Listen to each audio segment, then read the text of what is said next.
بسم اللہ الرحمن الرحیم۔ السلام علیکم۔ ویلکم ٹو یوٹیوب چینل عبقری وظیفہ۔ فضائل سورہ قریش۔ سفر کی حالت میں اس سورت کو پڑھنا خوف و ہراس سے نجات دلاتا ہے۔ اگر کسی بچے کو ڈر لگتا ہو تو اس سورت کو روزانہ 7 دن تک 71 مرتبہ پڑھ کر پانی پر دم کر کے بچے کو پلائیں، انشاءاللہ بچے کو ڈر لگنا ختم ہو جائے گا۔ اسی طرح اگر دکان پر اس سورت کو روزانہ کثرت سے پڑھا جائے تو کاروبار میں ترقی اور برکت ہوگی۔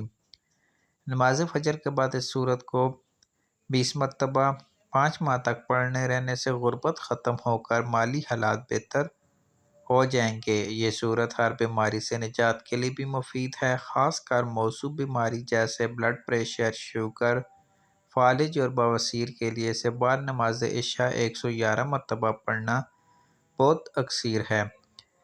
جیسا کہ آپ کے علم ہے، اس سورت کے جو فضائل ہمارے حضرت صاحب نے بتائے ہیں کہ آپ نے ہر کھانے کے بعد 3 مرتبہ پڑھنے سے آپ کو 7 نسلوں تک رزق چلے گا۔